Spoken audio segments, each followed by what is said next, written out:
Olá, time, sejam muito bem-vindos a mais um Raio-X do Aprovado, esse nosso quadro aqui do Instagram. A gente traz nossos queridíssimos alunos que foram aprovados, estão indo aí rumo aos Estados Unidos. E hoje estamos aqui, Sara, tudo bem? Olá, pessoal. Estamos aqui com a Bruna. A Bruna tá aí com a gente. Bruna, olha só, tudo bem? Tudo certo, obrigada, meninas. Estou muito feliz de estar aqui com vocês. A gente que está sempre feliz de entrevistar vocês que são aprovados aí. Bruna, preciso te perguntar se você está elegível para participar dessa conversa aqui com a gente. Fala para mim se você é nossa aluna do Método PhD nos Estados Unidos e se você recebeu ou não recebeu ali um aceite de universidade americana. Sim, sou aluna e recebi 4 aceites até agora. 4 a 6, estamos mantendo aqui as anotações. Bruna, fala pra gente onde que foram esses aceites, qual que é a sua área, cada universidade que você recebeu esse aceite, em qual área? Eu sou de ciência política, então eu apliquei para todos os programas do PhD em Political Science, e eu fui aprovada com bolsa 100% na Universidade do Tennessee, na South Florida University, na University of Missouri, e também na Temple University, na Pensilvânia. Muito bom. Você tem um bacharel em ciências políticas? Não, eu tenho um bacharel em comércio exterior. Eu fui fazer a faculdade pelo ProUni em Santa Catarina. Fiz comércio exterior lá, com bolsa 100% também. E aí acabei migrando para uma área um pouco mais teórica, né? Porque o comércio exterior ele é mais business e foi uma área que eu não me identifiquei. Então também vi no PhD essa oportunidade de me aprofundar um pouco mais na parte teórica, que é algo que eu gosto mais. Você não tem mestrado? Não tenho mestrado. Eu tenho 2 pós lato sensu, mas assim, pós à distância, online, fiz assim, porque não queria ficar parada. Tenho uma de Direitos Humanos e outra em Direito Internacional, mas assim, o bacharel mesmo é o meu nível mais forte de ensino superior. Que legal! E como é que você foi parar, Bruna, nas ciências políticas? Sendo que no Brasil a gente não tem nem bacharel em ciências políticas, né? Como é que você foi descobrir ciências políticas? Como é que você foi parar em ciências políticas? Então, eu, durante a faculdade mesmo, eu já percebi que eu gostava bastante da área de relações internacionais, e eu acabei migrando para a ciência política justamente porque eu entendi que nos Estados Unidos as relações internacionais, eles englobam dentro das ciências políticas. Então, a minha primeira iniciativa foi buscar um PhD em relações internacionais, e eu acabei percebendo que não tinha muitos com esse nome. E aí, quando eu encontrei ciência política, eu vi que eles englobavam relações internacionais, política interna, política externa, dentro de ciências políticas. Então, eu fui começando a entender isso com o tempo, com essas pesquisas de universidade, de programa, demorou um tempinho mesmo para eu entender como funciona, e aí acabei me descobrindo ali e descobrindo paixões que eu até nem sabia que existiam em termos de pesquisa, e que englobam para essa parte que é de pesquisa que eu quero pesquisar Brasil, né, especificamente história civil-militar no Brasil, enfim, que se englobam tanto dentro das relações internacionais quanto dentro da ciência política. Meu Deus, que incrível! Bruna, queria te perguntar assim, né, você está aí com seus aceites na sua mão, universidades incríveis que você passou, mas a gente não perguntou para ela de onde que ela é, né? De onde que você fez faculdade? Não. Foi em Santa Catarina, você falou? Eu fiz Univale em Santa Catarina, mas eu sou aqui do interior de São Paulo, sou de São José dos Campos, eu tô a 1 horinha de São Paulo, nasci aqui, cresci aqui, e aí fui para Santa Catarina fazer faculdade, e tenho 24 anos. 24 anos, nossa, muito jovem. E aí eu quero falar pra gente, assim, quero que você conta pra gente o que isso representa para você passar nos Estados Unidos, nessas universidades que você passou. Universidades topíssimas, né, com bolsa 100%. Conta pra gente como é que foi, né, todo esse processo do ponto de vista pessoal e emocional de chegar, de estar com a sua carta de aceite na sua mão. Acho que não tem como descrever em palavras, assim, eu fui a primeira da minha família a conseguir para o bacharel, eu sou a first generation student, então o PhD era algo que realmente não imaginava, assim, até um mestrado mesmo foi muito difícil. Acho que talvez a parte mais difícil dessa trajetória foi realmente me convencer de que eu era capaz de conseguir uma bolsa, uma vaga no doutorado, Porque parecia muito grande para mim, assim, algo muito fora da minha realidade, não imaginava mesmo que isso seria possível. Então, hoje, olhando com 4 aceites na mesa, assim, a minha família, a felicidade de todo mundo ao redor, é uma conquista pessoal muito grande, mas eu sinto também uma conquista coletiva de todo mundo que está ao meu redor, sabe? Não tem palavras, assim, para descrever a sensação, sabe? Você se superar e você ver que as pessoas te enxergam potenciais que até mesmo você não enxergava que você poderia ter. Então, é muito gratificante. Bruna, como que foi quando você recebeu o primeiro aceite? Onde que você estava e quem foi a primeira pessoa que você contou? Foi meu pai, eu estava aqui no quarto. Na verdade, o primeiro aceite ele não veio em forma de carta. Eu recebi um e-mail da Missouri, que era, desde então, assim, a minha top choice. Eu tive um relacionamento incrível com o professor lá, foi realmente muito legal. E aí veio em janeiro, finalzinho de janeiro, um e-mail assim, application update do coordenador. E aí ele, a gente tem boas notícias para compartilhar e eu quero falar com você por Zoom. Só que ele não falou se estava aceito ou se não. Assim, boas notícias você meio que já entende que rolou, né? Mas assim, ele me deixou na ansiedade até o dia seguinte, porque eu consegui pegar o primeiro horário disponível. Então, assim, no dia seguinte, 10 horas da manhã, eu tava entrando numa call com ele. E aí ele falou, a gente te aprovou. E aí ele aproveitou para falar todas as bolsas que eu consegui lá, porque eu não ganhei só a bolsa 100%, eles me deram vários outros benefícios. E foi uma abordagem super incrível, assim, que eu senti logo uma conexão, porque ele falou cara a cara, né? Não veio uma carta, assim, ele foi me contando e ouvindo o que você espera do programa, como a gente pode te ajudar, como você pode se sentir que você pertence aqui e tal. E aí, logo depois que a gente saiu dessa reunião, aí veio a cartinha. Aí, assim, eu saí da reunião já em prantos, fui ali, contei pro meu pai, e todo mundo chorando, assim, foi bem legal. Conta para nós aí dessas bolsas. Então, eles me ofereceram 3 bolsas diferentes. Primeiro, a bolsa 100%, com todos aqueles benefícios que vocês sempre falam, né? O seguro-saúde, sem tuition, sem nada. A bolsa no Missouri está em $21 mil. Ela é para 10 meses, mas eu consigo parcelar ela para 12. Então, eu fico coberta ali os 12 meses do valor de 21. E aí eles também reduziram a minha carga de trabalho para o summer. Então, no summer eu vou ganhar bolsa de $2 mil extras e eu vou ter que trabalhar uma carga reduzida no primeiro ano. E também no primeiro ano eles já me colocaram como TA, mas ao invés de 20 horas semanais, eles me colocaram para trabalhar 10 horas semanais, porque eles querem que eu viva a experiência universitária e não tenha que me comprometer com nenhum tipo de trabalho a mais durante esse primeiro ano. Isso não acarreta em nenhum termo de bolsa, de valor de bolsa. E além disso também eles, como eu falei, eles já me asseguraram o summer durante os 5 anos, então eu não vou ter que correr atrás de summer, não vou ter muito problema com isso. E também me indicaram para uma fellowship da Graduate School, que vai me dar $11 mil extras, inclusive o resultado sai sem ser nessa semana, na outra, que pode me dar o valor extra de $11 mil, que vai ser acrescentado anualmente, né, no meu... Anual. E eles falaram que eu fui a única indicada do departamento de Political Science, porque eu fui a top 1 deles. Meu Deus! A Bruna zerou o jogo. Ela não tem bacharel em ciências políticas, não tem mestrado. É do comércio exterior, autoestima baixíssima aí, só porque fez pós-lato sensus EAD, está sendo indicada a uma bolsa única aí. Está sendo indicada a um Oscar do departamento, né? Exatamente. Oscar do departamento. Foi $55 mil a mais. Assim, eu estava fazendo essas contas com meu pai, eu falei, gente, é muito dinheiro.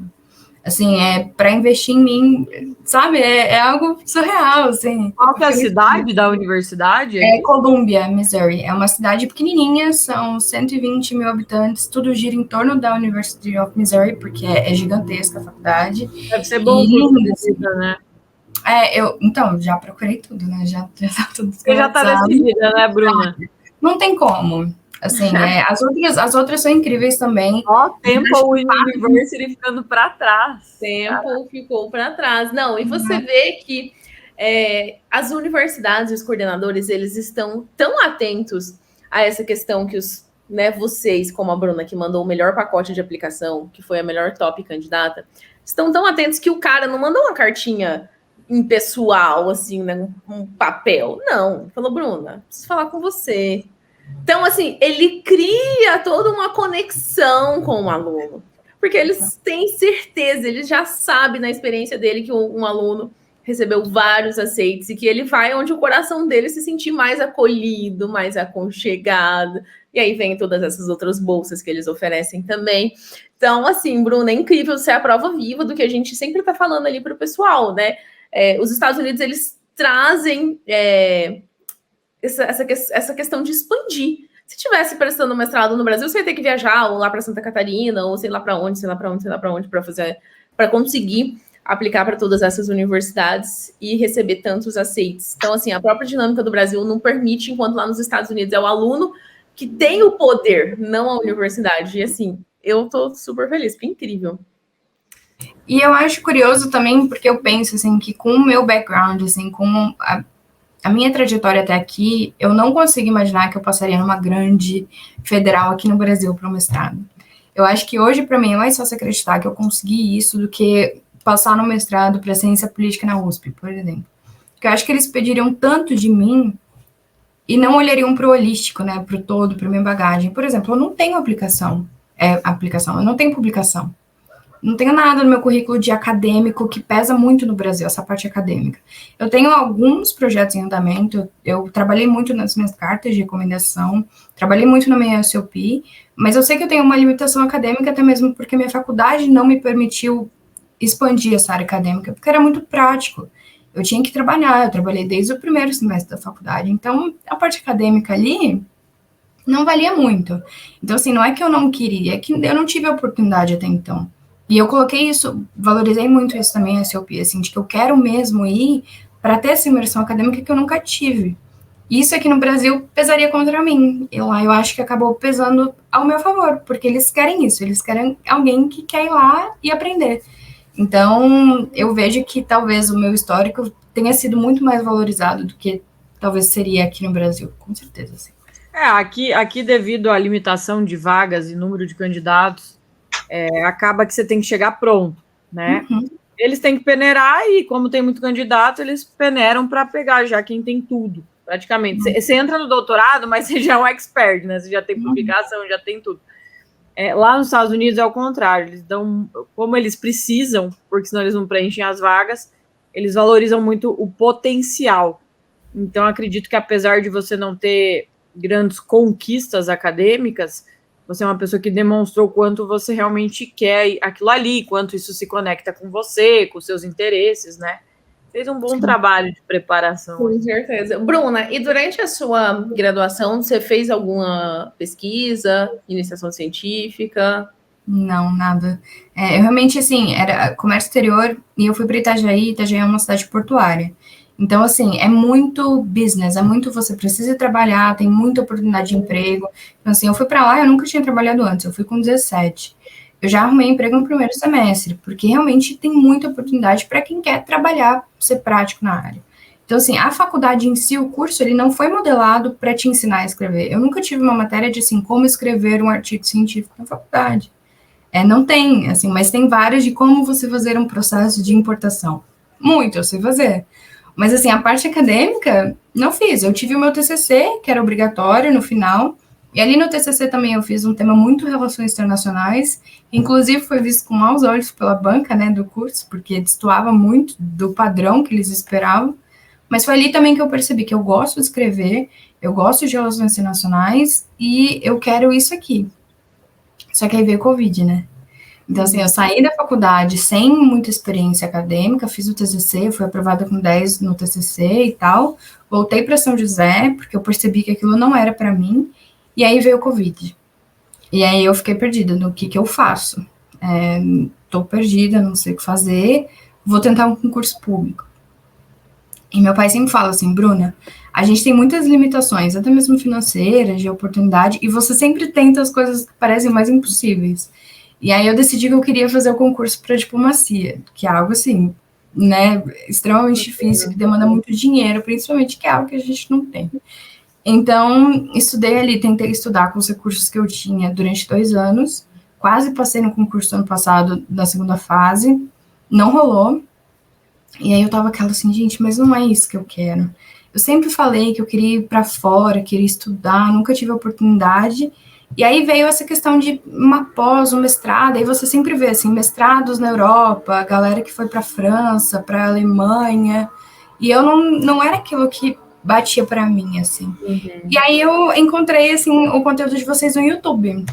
Foi no YouTube, achei, inclusive vi a entrevista com, acho que é João, que fez assim, que também tinha um bacharel EAD, e eu falei, gente, é isso aqui, e decidi, coloquei na cabeça que a partir dali eu ia trabalhar para tentar, pelo menos.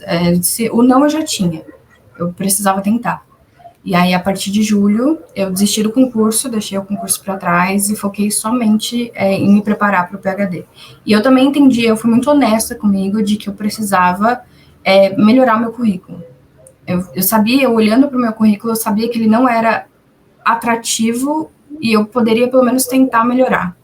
Então, assim, no período de 5 meses, eu conseguia publicar, né? Eu conseguia apresentar um trabalho no seminário na USP e conseguia apresentar um trabalho no seminário da ESPM, em Porto Alegre, na área de ciência política / relações internacionais. Então, assim, eu entendi que eu precisava trabalhar não só na minha aplicação, mas também no meu currículo, e no meio de todas as limitações que eu tinha, eu tentei parecer o mais atrativa possível para uma aplicação em dezembro, assim. Então, foram meses muito intensos. Correu atrás, né, Bru? Bru, você se formou em 2019? Formei em novembro de 2019. 2019. O que eu ia te pedir, Bru? Entendi como você conheceu nós, no vídeo do João ali no YouTube. Sim. E quando que você decidiu entrar na mentoria? Como é que foi isso para você? Foi uma decisão fácil? Você tinha algum receio? Então, eu sempre tive limitações financeiras mesmo, assim. Para mim, eu tinha que ponderar muito bem todas as minhas decisões, porque eu não tinha muita margem de erro em termos de financeiro mesmo. Então, primeiro eu assisti todos os vídeos do YouTube, tudo que eu consegui pegar dali, de gratuito, de stories, de Instagram, tudo eu peguei. E aí chegou no momento, foi acho que na mentoria de setembro ou outubro, não tô lembrada, mas foi em uma delas que eu falei, eu preciso da mentoria, principalmente para os meus documentos. Porque tem um momento ali que você consegue chegar sozinha, então, assim, a parte de e-mails, a parte de pesquisar universidades, isso tudo eu consegui fazer com que vocês já me disponibilizavam gratuitamente, mas a parte de, assim, eu nunca escrevi uma carta de motivação, eu não sei como faz isso. Tudo bem, tem milhares de conteúdos, mas e aí? Eu sou eu. Então, eu preciso que alguém olhe aqui e veja que se é isso mesmo, se eu tô no caminho certo ou não. E aí, conversando muito, assim, a gente chegou no consenso aqui em casa de que não é um gasto, é um investimento. Então, se é pra gente fazer, então vamos fazer da melhor forma possível. E foi por isso que eu decidi entrar na mentoria, assim. Eu realmente enxerguei como um investimento, que voltou total para mim, assim, valeu super a pena. E foi principalmente para, assim, dar um enfoque no meu SOP, que para mim sempre foi a parte mais importante, e as minhas cartas de motivação. Porque as duas dos meus professores do Brasil, eles deixaram claro, Bruna, a gente nunca escreveu nada assim. Escreve aí, faz e a gente assina, mas assim, é muita responsabilidade, né? Então eu queria ter esse direcionamento de que é esse o caminho, faz bonitinho assim que vai dar certo. Então essa foi a decisão. Ai, Bruna, é assim, incrível, né? E você estava trabalhando, você estava estudando, você resolveu se dedicar, como é que foi? Quando que você entrou? Qual turma que você é? Eu acho que eu sou da de setembro, tenho quase certeza que eu sou da de setembro. Eu não estava de 2022, foi super em cima, assim. Eu comecei a me preparar em junho,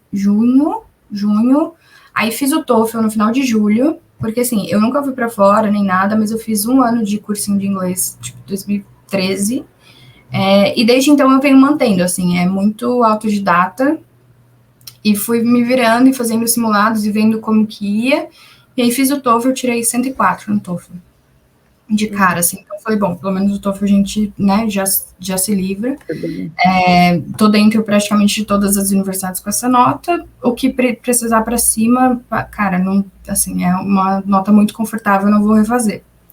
E aí, Não estava trabalhando, estava me dedicando a melhorar o currículo, entender de aplicação, passava o dia pesquisando o programa, passava o dia falando com o professor, universidade e tal. E aí, em outubro, eu comecei a trabalhar, apareceu uma oportunidade de trabalho, home office. Falei, vou pegar, assim, a minha aplicação já está mais ou menos encaminhada, vou pegar, porque se não der certo, pelo menos eu estou empregada. Então, agora eu já estou pensando aqui como que eu vou fazer para pedir demissão, porque eles ainda não sabem. Partes boas, né, do ofício, assim. Mas vai ser um motivo bom, tenho certeza que eles vão ficar muito felizes com você. Bruna, então depois de quanto tempo que você conseguiu o seu aceito? Você entrou na mentoria em setembro? Janeiro veio o primeiro, final de janeiro. Já veio o primeiro aceito. Meu Deus, Bruna, que incrível! Que final de ano foi esse, Bruna? Nossa, foi incrível, assim. No total, eu fiz a minha carteira de aplicações baseada muito nos vídeos do YouTube, assim, mas eu peguei primeiro, assim, um mapa dos Estados Unidos e falei, ok, quais estados eu não moraria? Porque, claro, para mim é mais fácil pegar os estados que eu moraria do que os estados que eu não moraria. Então, a primeira coisa que eu fiz foi pegar o mapa e excluir quais eu não quero. Por diversos motivos. Saber quais desses estados você não quer? Por causa da neve? Então, por exemplo, Oregon é muito longe de tudo, tipo, é muito no cantinho. Não dá para mim, é muito longe de tudo, é muito para trás o fuso, é sempre frio. Não dá, não, sabe, não quero, não. Assim, Califórnia é super legal, só que super caro também. Não quero, assim, tem muita distração. Eu não apliquei para nenhuma em Nova York, justamente por isso, assim, muita distração. Eu quero ir para focar na parte acadêmica, então eu não quero nada muito que tenha muito para me distrair, assim. Muita coisa para fazer também não, né, Bruno? Vamos dar uma segurada. Então, é para Baton Rouge, você conhece Baton Rouge? Baton Rouge é bom para isso. Para você fazer, você fica focado no seu PhD profissional. Tá? Você fica na marra, né? Você tá preso ali, tem que fazer. Então, assim, eu acabei excluindo 3 estados, né? Que foi Califórnia, Oregon e Texas. E o resto, eu fui um por um, assim, olhando programas que tinham, e aí eu fiz uma planilha, bem no estilo que vocês indicam, fiz uma planilha de todos os programas. Depois disso, eu fui um por um procurando professor. Tipo, tem professor que trabalha com a América Latina, e-mail, nome. E aí eu fui fazendo, assim, passo a passo, demorou muito tempo, foi muito trabalhoso, mas no final eu tava com 40 programas que eu tinha, assim, professores que se encaixavam comigo, pelo menos de alguma forma. Aí, a partir disso, eu comecei a mandar os e-mails. Eu recebi um vácuo. O resto, todos eles me responderam. Assim, eu respondi um que não respondeu, e os outros todos, mesmo para falar assim, aquela resposta seca que vocês falam, assim, que a gente tem vaga, aplica aí que a gente dá uma olhada. Mas, assim, foi um feedback muito positivo no total, né, se for olhar. E eu fiz 22 calls por Zoom. Nossa, pré-aplicação. Pré-aplicação. E o inglês? Você falou que tinha um inglês de autodidata, de estudar sozinha. Como é que foi? A primeira call, eu acho que eu dei muita sorte, que foi com o professor de Cincinnati, que ele me ligou por telefone, mas assim, eu tremia tanto. Nossa senhora, por telefone, eu não sei, eu acho que é por Zoom para mim, não dá nem para ler a boca da pessoa. Então, eu montei um negócio assim que eu ficava lendo, mas eu tremia tanto, assim, que, nossa, eu tava muito nervosa. E aí a minha sorte foi que ele era assim, ele trabalhou na OTAN, girou o mundo, e a primeira coisa que ele falou no telefone foi boa tarde, em português. Aí eu pus. Nossa, já quebrou tipo, calma, mulher, legal, calma. E aí a gente foi conversando assim, dei muitas engasgadas ao longo da call, mas eu acho que praticamente 80% das ligações que eu fiz, todos eles no final elogiaram muito meu inglês. Que foi algo que me surpreendeu muito, assim. Inclusive, o professor do Tennessee, que eu conversei depois da aplicação, ele falou assim, você já fez intercâmbio nos Estados Unidos? Eu falei, não. Ele falou assim, cara, você tem um sotaque que é muito mais suave do que a família da minha esposa, que mora aqui nos Estados Unidos desde sempre, porque eles são mexicanos. E o sotaque deles é muito mais pesado que o seu. Bom, tá bom, né? Ok, assim. Mas o meu inglês sempre foi muito, assim, elogiado. Claro, se dá uma engasgadinha aqui, outra ali, ritmo de conversa, mas não foi um impeditivo, assim, eu fui mesmo nervosa, eu fui do jeito que dava, e fui muito bem, assim. E aí a minha segunda entrevista foi com a Miser. E foi tão incrível que foi a segunda. Eu saí da entrevista certa de que se a decisão tivesse na mão daquele professor, ele teria me aceitado ali na hora. Porque, assim, foi, assim, bateu encontro de almas, assim, foi muito incrível. E só que Political Science é diferente de algumas dessas aplicações que a gente vê, que a verba está na mão do professor, né? Então, você fica preso ao processo até o final, de que você tem que passar pelo comitê, você tem que esperar, não tem o que fazer. Mas eu saí muito confiante da Missouri logo de cara, assim, foi incrível. Muita gente acha que tem que ser fluente, né, para ir para os Estados Unidos. Ou até mesmo, às vezes, para tirar uma nota do TOEFL. Às vezes as pessoas relacionam assim. Eles não entendem. Prova de proficiência, ela vai avaliar a proficiência, né? Vai de 0 a 120 ali a tua nota de proficiência. Então, não é assim, fiz o TOEFL, eu sou fluente. Como você considera o teu nível de inglês? Você se considera fluente, inglês avançado? Eu me considero avançado hoje. Eu vejo que eu avancei nos meus estudos, até mesmo porque eu me dediquei muito para o inglês como um todo, para crescimento pessoal mesmo. Mas a prova do TOEFL ela é totalmente sistemática, isso foi algo que eu entendi logo de cara, que ela tem um padrão, é um padrão de respostas, e eu acho que talvez pelo fato de eu ter sido concurseira por 2 anos, acho que isso me ajudou a lidar com a prova do TOEFL, assim, também. Porque são fórmulas. Então, eu entendi que não dependia muito do meu nível de inglês, mas o quanto eu entendi a prova e compreendi o que eles estavam pedindo. Então, assim, por exemplo, a parte do writing e do speaking, que eu acho que é a parte que mais assusta as pessoas, que pede um pouco mais de desenvolvimento de inglês, ela é totalmente, assim, tem um padrão que se você entende...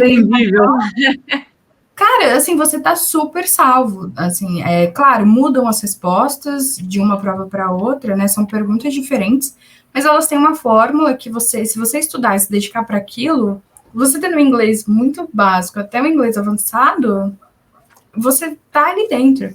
Então, para mim, o TOEFL eu estudei para o TOEFL por 1 mês, e eu não peguei gramática, livro de gramática, eu não peguei aula particular, nada disso. Eu entendi a prova, e eu fiz um simulado. Por onde? Eu estudei por conteúdo gratuito, eu não gastei um centavo com a minha preparação. Não chegou a usar a escola do TOEFL, Bruno? Não, porque eu entrei na mentoria em setembro, e aí eu fiz o TOEFL em julho, então foi antes. Você já tinha feito o TOEFL antes de entrar na mentoria, perfeito. Tinha. E aí, a única coisa paga que eu fiz do TOEFL foi o simulado da ETS, que é aquele que você paga, acho que $20, e você baixa o aplicativo mesmo e a ETS te dá um feedback baseado nas suas respostas, tanto para o speaking quanto para o writing. Foi o meu único gasto. E, assim, é prática você praticar e você entender a prova. Não precisa ser fluente mesmo, porque eu não sou. Eu nunca fiz intercâmbio, nunca gastei horrores com cursinho de inglês, então a minha nota do TOEFL eu acho que é o reflexo disso. Perfeito. Bru, como que você acha que estaria a tua vida? Na verdade, como que você acha não, né? Como que estava a tua vida antes de vir esse plano de vou para os Estados Unidos? Suas perspectivas? Eu estava perdida. Eu estava nessa de concurso, de que o concurso é algo muito abstrato. Você pode estudar, mas você nunca tem a certeza de que você vai passar no concurso. Estava desempregada até outubro, não sabia muito, essa questão do mestrado, doutorado aqui, para mim era muito impossível de conseguir, e eu estava, assim, realmente num limbo, de que eu sou muito nova, eu tenho muito para explorar, mas ao mesmo tempo, o que eu estou fazendo? Então, eu acho que o PhD veio exatamente no momento certo, onde encaixou para eu alavancar minha vida do jeito que eu estava procurando. Mas se não fosse por isso, eu acho que eu continuaria, assim, no limbo, sabe? Com oportunidades muito limitadas aqui, sem muita perspectiva. Bruno, você conheceu a gente foi em 2022 mesmo? Foi. E aí foi da gente que surgiu a ideia. Oi, existe PhD nos Estados Unidos. Você não sabia, mas sendo de comércio exterior, você não tinha tido essa viradinha de chave? Não, eu sempre soube de oportunidade de mestrado. Mestrado, sim, mas grande parte dos mestrados na Europa. Até mesmo mestrado nos Estados Unidos, para mim, era algo muito abstrato, eu não sabia muito. Eu acho que existe um medo muito grande quando você fala de educação nos Estados Unidos, pelo menos para mim. Falar de educação, ainda mais educação superior nos Estados Unidos, para mim é algo assim, só quem tem muito dinheiro. Eu acho até mesmo, talvez por matérias sensacionalistas, assim, de que um passa em Harvard aqui, outro passa e ganhou aqui, e aí faz vaquinhas para bancar os estudos. Então, para mim, sempre foi algo que eu meio que, putz, deve ser muito caro, não vou prestar atenção. Então, eu sempre soube de oportunidades na França, Alemanha, por causa da AD da Alemanha. Inclusive, foi a primeira coisa que eu pesquisei quando eu pensei em fazer algo no exterior, foi Alemanha e França. Mas a oportunidade de doutorado sem ter mestrado foi vocês que me apresentaram. Eu não sabia que existia essa possibilidade. Inclusive, eu fiz um vídeo hoje, é justamente falando disso, que um dos principais pontos que leva as pessoas a não serem aprovadas com bolsa é porque elas já cogitam assim, como assim eu vou aplicar para um PhD? Eu não passo nem no mestrado, é o que ela acha, né? Então, ela vai com tudo no mestrado, achando que ali ela vai ter mais chance. E aí, não é o que acontece. Ainda bem que a Bru conheceu nós antes de aplicar, né, amor? Não, eu tô super, assim, feliz de fazer parte da história da Bruna, né? Da gente fazer parte da história da Bruna, de a gente... às vezes eu e a Sara, principalmente eu, né, que tenho uma memória um pouco mais aérea, eu me esqueço de como que é não saber dessas coisas, sabe? Como que é você estar vivendo a sua vida sem saber que existe um monte de bolsa de PhD nos Estados Unidos e você não precisa de mestrado e não tem nada a ver se você se formou numa particular ou se você se formou na federal ou se você X, Y, Z, tem experiência, não tem experiência, não tem nada a ver. E às vezes eu me esqueço que existe esse mundo das pessoas que não sabem disso. Para nós acaba ficando muito óbvio, às vezes, né? E a gente perde essa sensibilidade de achar que todo mundo sabe. Como assim? E a gente perde a memória também, né? Assim, um dia nós estivemos no mesmo lugar que a Bruna, e a Bruna falando, eu me lembrei aqui, me trouxe memórias de quando eu estava na graduação, eu nem passava pela minha cabeça Estados Unidos. As pessoas falavam Espanha, as pessoas falavam realmente Alemanha, eu conheço esse site aí que a Bruna citou. Realmente vários outros países, mas os Estados Unidos ficam meio estigmatizados de ser muito foda e ninguém consegue, e é muito caro. A gente se esquece que é isso que a Bruna passou pra gente aqui. Eu tenho certeza que muita gente vai se identificar com o que a Bruna tá falando desse sentimento. Eu espero que sim. Eu acho que uma coisa, se tem algo que eu gostaria, que eu acho que vocês batem muito e que também eu gostaria de dar o meu relato, é de que essas notícias, às vezes, muito sensacionalistas que aparecem, de que só pessoas geniais conseguem, ou pessoas que têm um background incrível e que conseguem, geralmente, claro, ligados a Ivy Leagues, né, e geralmente para a graduação, isso foi algo que entrou muito na minha cabeça e que foi um fator limitante até muito perto da data de aplicação, assim, eu sempre fiquei muito insegura, muito duvidando do meu próprio potencial. Assim, eu não sou genial, eu não tenho um GPA de 3.9, inclusive, essa também foi um dos motivos para eu entrar na mentoria, de que eu queria uma reafirmação de que o meu GPA era ok, porque eu era tão insegura com isso que eu achava que as minhas notas iam simplesmente me excluir, e as minhas notas, assim, eu tô no 7.2, que dá um GPA 3.25, mas eu sempre tive essa insegurança de que só pessoas muito geniais conseguem. E eu sou prova viva de que não, de que assim, eu não sou genial, eu sou dedicada, eu tento fazer as coisas acontecerem, mas existe uma grande diferença entre um e outro. E essa é uma coisa que eu acho que é muito importante que vocês fazem, de tentar demonstrar para as pessoas mesmo que isso não existe.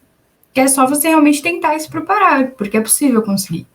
Então, inclusive, uma das universidades que eu tive uma reunião com o professor, ele me indicou 2 alunos brasileiros que estavam lá, falou, marca uma reunião com eles, conversa, bate um papo, eles podem te ajudar na aplicação. Eu fiz esse erro de marcar essa call.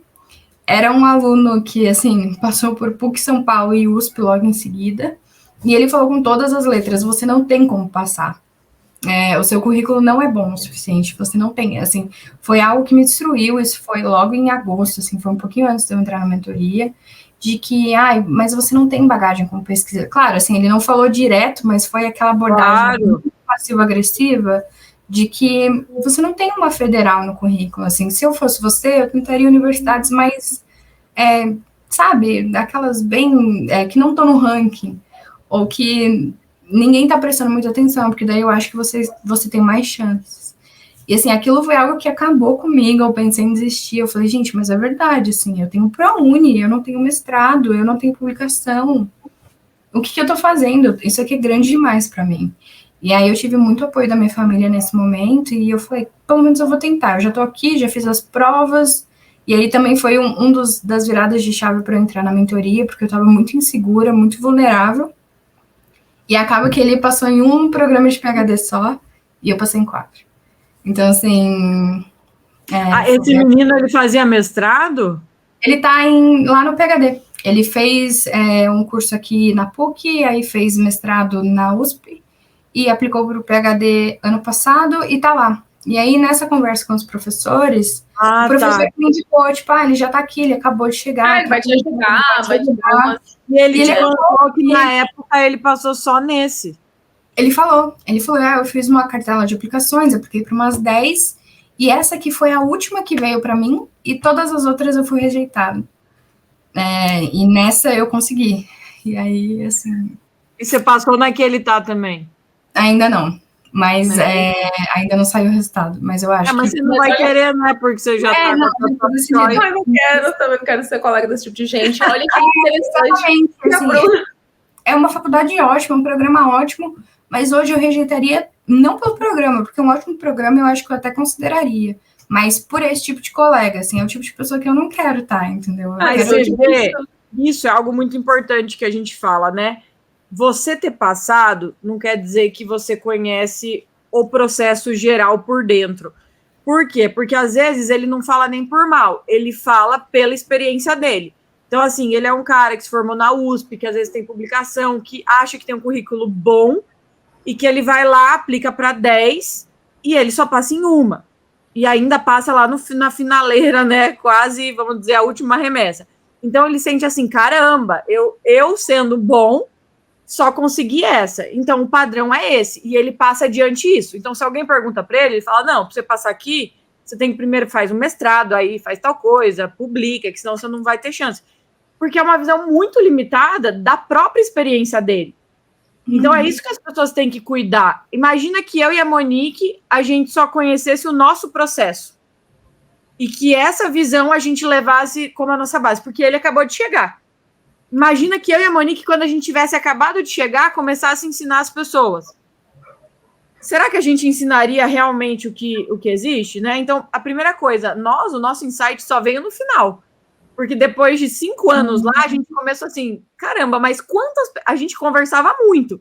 E aí, quando você está interessado em ouvir a história do outro, você ouve uma aqui, você ouve uma ali, e você começa a ver o que tem em comum, né? Então, as coisas começam assim, você começa a identificar um padrão que você vê que não é só com você isolado, né? É muito complicado você querer ensinar algo baseado na sua única experiência e achar que aquilo ali é a verdade absoluta. Então, esse é um cuidado que as pessoas têm que ter quando elas ouvem alguém. Como essa pessoa, assim, ela sabe quantos casos ela já analisou, quantas áreas diferentes ela conhece, quantas universidades, né? É algo para deixar aí para as pessoas refletirem. Não, muito bom. Inclusive, tem um outro, não vou falar aqui, mas tem um site que o pessoal entra, um site americano, que é em inglês, que o pessoal fica comentando coisas de pós-graduação. E esse mesmo viés, né? É uma pessoa, cada pessoa falando da sua experiência, não é uma pessoa que tem uma visão geral que tá olhando de cima. E eu quero parabenizar a Bruna, assim, porque olha só, a Bruna pegou um momento que ela tava super vulnerável, ela teve essa conversa com esse aluno, né, que expôs a experiência dele, e isso jogou um balde de água fria nela, ela ficou super vulnerável. Ela podia ter pegado a vulnerabilidade dela e colocado tudo numa caixinha guardada e falado isso não é para mim, mas ela pegou aquilo, fez daquilo a fortaleza dela e tomou uma ação que foi uma ação que virou a chave, que foi entrar na mentoria, continuar com o processo, mas dessa vez mais forte ainda, com mais determinação ainda. Ela pegou aquela vulnerabilidade dela, virou uma chave e falou, vou ser mais forte ainda, aplicou e passou ali com esses vários aceites. Assim, a Bruna lá... Mérito da Bruna, porque, olha, a Bruna não é fácil passar por situações assim. Eu prestei muita atenção numa coisa que você disse aqui hoje, que sirva de exemplo para as pessoas, que apesar de você não achar que o teu currículo era bom, você tinha um tempo para se preparar e você fez o melhor que você pôde com aquele tempo e com o que você tinha para fazer, né? Foi atrás de tentar apresentar trabalhos ali e tudo mais. Então, às vezes as pessoas são muito acomodadas, elas acham assim, não, então tá. Então, já que eu tenho chance, eu vou fazer nada, só aqui o meu documentinho aqui e pronto, acabou. E o resto dos 10 meses eu vou esperar passar e essa é a vida. E com certeza não é esse o propósito. O propósito de uma preparação é você ver, eu tenho X tempo, quais são meus pontos fracos, o que eu posso fazer nesse tempo e fazer o máximo de esforço possível para atingir. Claro, nem sempre você consegue tudo, mas uma outra coisa, eu acho que só a tua mentalidade mudar e você se esforçar, isso reflete até na própria documentação que você prepara, né? Parece que você consegue transmitir essa vontade, esse esforço e te ajuda até a se inspirar para contar a história. Sem dúvidas, assim, esse meu gás que eu dei em termos de pesquisa, que para minha área, eu acho que talvez todas as áreas, mas principalmente para as humanidades, você ter muita escrita, familiaridade com escrita e essa sensibilidade do que está acontecendo, quais os temas altos que você pode fazer, do que você pode escrever, me deu muito, acho que muita inspiração para eu explicar na minha SOP o que eu queria pesquisar. Tanto que quando eu mandei minha SOP para vocês, ela não voltou toda vermelha, assim, foram algumas sugestões que vocês deram, que mudou algumas partes importantes da minha SOP, mas ela estava encaminhada porque eu transmiti o que eu queria ali. E eu acho que eu fui muito bem sucedida nessa tentativa de realmente explicar o porquê eu queria um PhD, por que aquilo era importante para mim, tanto pessoal, quanto profissional, quanto academicamente falando, e também por que eu era uma candidata que eu acho que deveria receber um pouquinho de atenção do comitê. Então, foi algo que eu assim, dei muita importância, foi a parte mais importante da minha preparação, me preparar e também melhorar as minhas cartas de recomendação, e, sem dúvidas, se eu tivesse mais tempo, eu teria tentado muitas coisas extras, assim. Então, para quem está começando agora, primeiro semestre, cara, dá tempo de fazer muita coisa. Muita mesmo, assim. Eu consegui melhorar meu currículo em 4, 5 meses. Então, maravilhoso. Com tempo e preparação, organização, dá tudo certo. Este é o momento. Bruna, como é que você está agora? Como é que a sua família está sabendo que você está partindo para os Estados Unidos, né? Tá indo, não tem como. Como é que eles estão? Já estão com saudade, estão felizes, estão indecisos se estão felizes ou não? Eu acho que, assim, para ser muito sincera, não caiu a ficha ainda. É algo muito incrível, é uma sensação muito incrível. Eu assinei o termo de contrato do apartamento semana passada, e, assim, eu chorei de alegria. Eu falei, gente, isso realmente está acontecendo, assim, é algo muito concreto já, mas pra gente parece, assim, eu tô sonhando, como assim? O Bruno tá indo para os Estados Unidos. Eu acho que isso é uma sensação meio compartilhada na família. Eu vou em julho, né? Tô indo aí na última semana de julho, as aulas começam, já escolhi, né? Eu vou para Missouri. As aulas começam na primeira semana de agosto. Aí agora eu tô pesquisando passagem, essas coisas, como vou levar meus gatos, essa parte gostosa de resolver problemas. Né, são problemas que a gente quer resolver. E assim, tá incrível, assim, é uma sensação meio agridoce, né, de eu vou ficar muito tempo fora, é uma experiência nova, de morar em um lugar onde eu nunca morei, Missouri tem neve, não sei como que é, então, assim, são coisas que a gente vai tentando entender e compreender, mas é um sentimento, assim, de alegria, é só o que a gente consegue sentir, tanto eu, quanto meu pai, quanto minha irmã. Tá todo mundo muito alegre, assim, muito feliz. Ai, a gente ficou muito feliz de ouvir tudo isso. Bruna, queremos te agradecer por ter contado a sua história. Assim, sua história é pura inspiração do começo ao fim. Incrível, incrível, incrível. Muito feliz de ouvir toda a sua trajetória, de saber que você, né, transformou vários momentos aí, que você podia ter largado tudo em mais força, mais coragem e continuou. E aí a gente queria finalizar, queria pedir para você deixar uma mensagem para quem está aí prestes a começar essa caminhada, essa jornada rumo a um PhD nos Estados Unidos. O que você tem a dizer para quem está aí prestes a começar? Eu tenho a dizer que é possível. Está sendo possível para mim, é um sonho que eu não achava que seria possível de realizar e agora está aqui, está batendo na porta, em poucos meses eu estou embarcando, e eu acho que as pessoas precisam entender que existem pessoas que podem ajudar nesse processo. Nem tudo a gente precisa fazer sozinho, existem pessoas para facilitar, e a mentoria é uma das coisas que eu vi como investimento e que está voltando assim para mim da melhor forma possível. Então, com preparação, com um direcionamento correto, com planejamento, dá certo, os frutos estão aqui, eles vêm, eles eventualmente chegam e batem na nossa porta. É uma oportunidade incrível que a gente não pode desperdiçar. Tem espaço para todo mundo, e quem conseguir, eu acho que é uma oportunidade que as pessoas devem aproveitar e realmente se dedicarem, porque muda vidas e já está mudando a minha. Maravilhosa, Bru, muito obrigada. Muito obrigada, Bru, a gente se vê por aí. Com certeza. Obrigada, meninas, agradeço. Até mais.